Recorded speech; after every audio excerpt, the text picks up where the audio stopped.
This is the Unshakable Self, the podcast where we explore what it means to live boldly, authentically, and unshakable in your power. I'm Seryna Myers, a sacred soul strategist who's here to help you step into the fullest expression of who you are, no matter where you are or who's watching.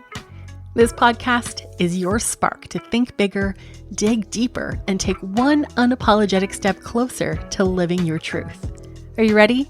Let's get into it. Hello, friend. It has been a while, and we are now in the third iteration of this show.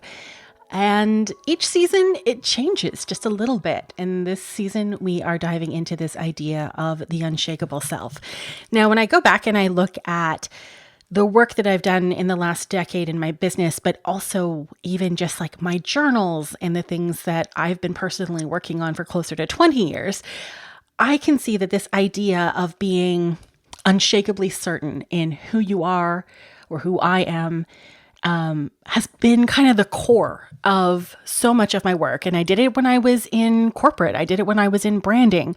I did it in coaching. And so it is this multifaceted concept that can really apply to just about any part of our lives. And it's really important to me. It's been a big part of my own healing and my own reclamation. And I thought, you know what? Fuck it. Let's just make a podcast dedicated to just that. And now, for the sake of full transparency, because that's something that I always aim for with this show and just life in general, this idea of being unshakable is not something that came naturally to me. This is not something that I inherently knew. It is not a talent that I have. It is a muscle that I have to continually work. And I have been in situations with extreme imposter syndrome. I've had so many times in my life, honestly, for probably the first 35, 37 years of my life, where I've had this masking or the fear of being found out or doing a lot of code switching to really kind of deny the places I came from, which, if you're not familiar, is officially the wrong side of the tracks. As I started to move into these more fine, more polished sort of circles. And the thing is, those parts, the parts of me that had to exist in those circumstances in order to survive, they're still part of me. They are, for the most part, pretty healed, pretty integrated. However, I do still see moments where things come up. And I've talked about this in my book, Sacred Anger. I have these elements that come out where I'm just like, holy fuck, I was not in control of that. And it's that rawness. It is that inner warrior, that protector piece that has been there for my whole life. And it was the thing that for a long time I was really ashamed of. And because I've done the reclamation work that I've done over the years, where I have looked at these places that I held immense shame or regret, or frankly, that I distanced myself from or rejected or pretended didn't happen, when I can look at those places with immense compassion, when I can be really gentle and frankly mothering to myself for the moments where I'm in those states where maybe I'm not showing up in the world in the way that I would most like to, but because of whatever, something has awakened within me that needs something. It needs comfort. It needs to be heard. It needs to be expressed. When those parts come out, I stop trying to be perfect. I stop trying to be polished. I stop trying to be, my higher self or the better version of me. I know that for whatever reason, for the next however long, it's going to be really fucking ugly. And it's going to be uncomfortable. And then my best is to still be as true to myself as I can be in that moment, and delicate enough that I'm not doing harm to the people around me, because that's my responsibility. Yes, I have this primal desire to be heard and to express, but that doesn't mean I need to be a dick about it. I don't need to weaponize that out in the world. So there is this kind of, this holding of tension of these two parts. And I feel like this is actually a big part of shadow work, because the more we get into our spiritual path or any kind of personal growth and self-discovery, we do have this sense of I should know better. And as soon as should enters the conversation, you're in trouble. I should know better. I shouldn't have done that. I should have chosen differently. And if we are going to do that, we're to expect that we are always going to do the quote unquote best thing. We are inviting ourselves to be permanently disappointed because we're human, we're fallible, we're going to fuck up. And that is just the truth of it. What defines us is not those mistakes. What defines us is what we do after it. It's what we learn. It's how we make amends. It's how we show up. Now, the beautiful thing is that when you've done this healing and you've done this integration where you welcomed in the parts of yourself that you rejected or cast out or that you were afraid other people would see, when you bring that into you and you accept that these are facets of who you are, those are things that are no longer, they're nothing to be afraid of. We are now not in this place of like, oh God, what if somebody finds out? Because we haven't made them wrong. We haven't made them bad. We are no longer rejecting them. We are no longer pushing them into the shadows, just waiting for them to burst out at like the most inopportune time, because that's just how these things work, unfortunately. When we aren't afraid that these things are going to be used against us because we've already accepted them, we've already defanged them, we've already changed our relationship with them, and because we're not viewing them as bad, we are neutral. We are no longer afraid of these things hanging over us. They aren't things that can be used against us. And with that, in this devotional, frankly, practice of reclaiming these lost parts, we also start to see our world change around us because we start to value ourselves and who we are and what we bring into the world. We start to value that so much that we're not really interested in the things that make us feel less than. And that can be dynamics at work. It can be in friendships and in relationships. It can definitely be with family. In my case, family is a really, really big one. And we end up in this place where we are so devoted to our own truth. Even when people say that it's selfish, even when people say that you must think you're better than everybody, or whatever the bullshit is that, they have used to other you, where you're so devoted to your truth that you become unshakable. And it doesn't matter if you're at work or with a partner, or if you're out for drinks with friends, or if you're like at a family reunion and that racist relative just starts going off, and like you, yourself, your value, your integrity, your just sense of being, your wholeness is not called into question, is not shooketh. You're good. You've got you. And at the end of the day, that's the thing that we need to be able to rely on. Which brings us to the elephant in the room, our new mascot, the capybara. Why the fuck, Seryna, do you have a capybara on the cover of this podcast? Well, friend, let me tell you, the capybara is about as unshakable as it gets. They are firstly very beloved. People are not like talking shit about the capybara. Like, they are very universally liked. And part of that is how they are just doing their thing. They are capybaras, regardless of if they are hanging out with predators or riding on the back of crocodiles, or if they're just like chilling in their den doing their thing. And we need to take a lesson from the capybara. We need to be ourselves no matter what. Where we're not fearful, where we're not shaking, where we're not hiding and shrinking and shriveling up and making small, where we can just rock our capybara asses out in the world, no matter where we find ourselves. And isn't that the goal? Isn't that freedom? To be able to do you, be you, feel you 100% all of the time. Where there is so much resonance in your life, so much alignment, that you're not being in this place of like navigating dissonance, where you're not finding yourself time and time again in these exchanges where your integrity is being questioned or where your boundaries are being pushed. We're talking about like being unfuckwithable. When I say unshakable, that's ultimately what we're talking about. Now, our reasons for being shook, our reasons for wanting to contract, to shrink, to pull away, or to actually like blow up and have some sort of sense of bravado as a way of being protective, our reasons individually are going to be different. We each have our own experiences. We each have our own conditioning. We each have all the societal expectations that have been projected onto us.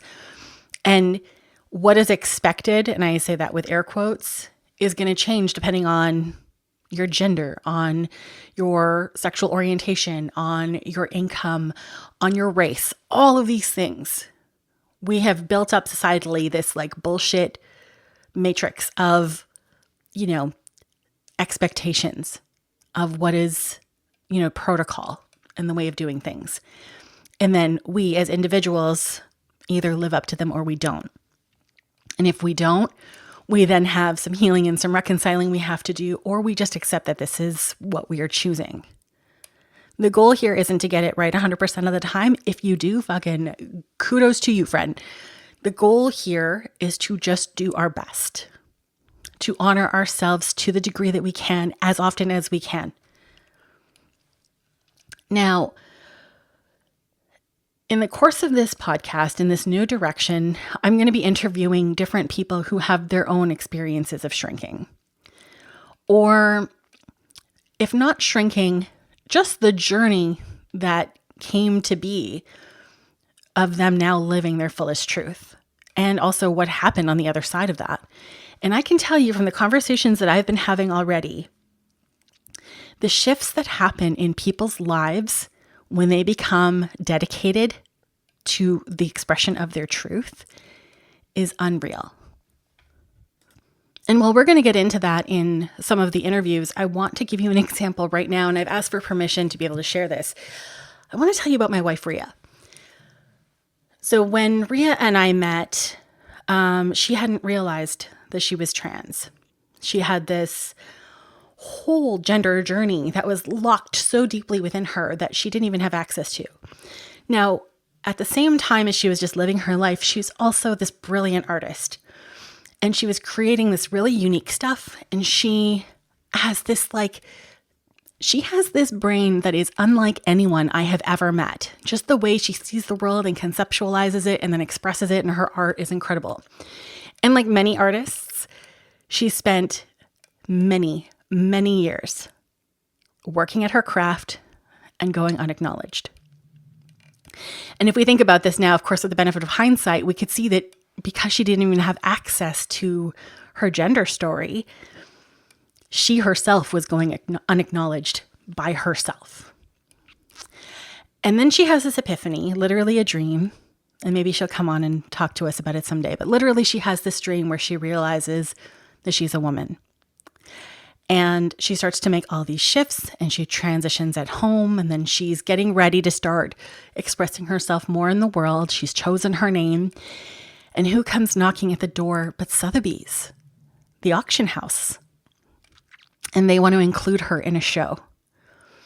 And it was this invitation of, is this real for you, Rhea Myers? Are you ready to step out and claim this?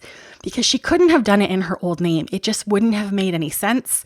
She would have then had to, effectively rebrand herself. She would have lost out on a lot of publicity, a lot of momentum. This was such a huge opportunity. And it did not become available until she had the realization within herself. She needed to see herself before she could be seen on that bigger global scale.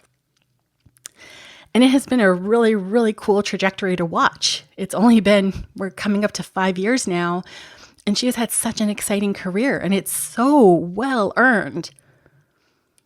But to be honest, it could be a coincidence, but to be honest, I don't know that Sotheby's could have come knocking if she couldn't see herself first. We need to do this work. We need to examine ourselves, to know ourselves, to be able to look in the mirror, recognize fully the person we see, and accept all the facets of that person. Even the parts that we've been told were bad or wrong or undeserving or unlovable. Even the parts that we have hidden or rejected or pretended didn't exist. We need to be able to see all of it, to love all of it eventually. That's a journey. and to welcome all those parts in. That is how we live unshakably. Now, hers is just one story, and we will, of course, dive into so many more, and we will speak to the benefits of living an unshakable life. That is not to say that it is easy. This is the one thing that when I started, my spiritual journey, no one told me just how fucking hard it could be sometimes. And so my goal is to always level with you, to explain exactly what it is that you're signing up for when you say yes to this journey. Because when it's good, when it's aligned, when things are flowing, and like we've done the curating of our life to make that a lot easier to facilitate, it is going to feel so deliciously good, you're not even going to realize. Like you're not even going to recognize your life because of how easy it is going to be. Because we expend a lot of fucking energy with playing the role of being the person and doing the thing. Like we burn ourselves out. We make ourselves anxious. We exhaust ourselves because we are trying to be all things to all people, because we're trying to live our lives to a standard that isn't our own, where we are making sure everyone else is taken care of and our own needs are neglected as a result. Like we expend so much energy. And if you can imagine what you could do with that, what you could create, how you could tend to yourself, all the juicy, delicious things that you can do with that energy. Yes, that is the goodness that you can expect. And depending on how ingrained these old identities that you have outgrown are in your life, depending on how many people or how important the people are to you that come to expect you to be a certain way that is not your truth,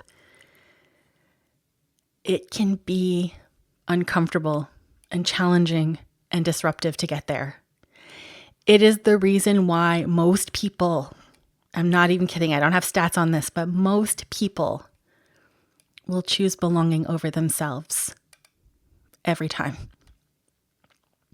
And there will be times where, even though you have this in your concept, and even though this is like something that you're actively working on, there are times where you are going to choose belonging, or where you're going to choose to mask or code switch or shrink or hide, because maybe it's a safety thing. Maybe it's a convenient thing. There are reasons. And when you make those choices, I need you to be kind to yourself. Because this isn't always about like knowing better, doing better. Sometimes this is about survival, and we need to be realistic about that. If there was one thing somebody could have told me at the beginning of this journey, and they would have had to be probably pretty tenacious to remind me repeatedly and help me to unravel the programming that is deep within me, I think the thing that I would have needed to hear and wanted to hear is that the real me, the one behind all the roles I played, behind all the masks I wore, behind all the people I pretended to be. And I, went to a performing arts high school in the drama program. So like I could pretend like a motherfucking champ. The thing I would have needed to hear, and again, repeatedly, because I'm stubborn and because my programming runs deep, was that the real me was worth getting to know. That I could do more in my life, in my world, in my little sphere of influence, that I could do so much more as me than as my boss's right-hand gal, than as my mother's daughter, than as the people pleaser and the chronic overgiver, and like that really nice person that everybody relied upon, the person who took all the drunk dials from her exes for fucking years. I could do so much more as me, and that it would feel better. So it's not just about like what I could accomplish, it's how good it would feel to do it. And that the impact I could have just simply by being myself was greater, because so much of my medicine is in being an example of what's possible. It's in showing other women that even though we have other people, but mostly other women, that even though we have been fed a story about what our duty is, and we feel so fucking bound to it, but what our duty is or what our responsibilities are or who we should be, what things we need to check off the list in order to be lovable and desirable and worthy, because we buy into the story that like our mere ability is the only thing we have to offer the world. When we can surrender all of that and just be the little gems that we are, that it feels so liberating, that it feels so joyous, and that it's actually really exciting to get to build relationships with people who only know the true you, who didn't benefit from those roles and those identities and that bullshit that you had to put on because you thought that that was the way to find belonging in the world. You get to have deep, authentic, genuine connection, and we are hungry for that. We are so sick of small talk. We are so sick of fucking social media likes being the only way that we connect. We, as a people, as a populace, certainly if you're listening to this show and you've made it this far, 20 minutes in, you are craving more. You are ready for the depth. You're itching for it. You're hungry. And so those are the conversations we are going to have. I have no interest in bringing you the fluff.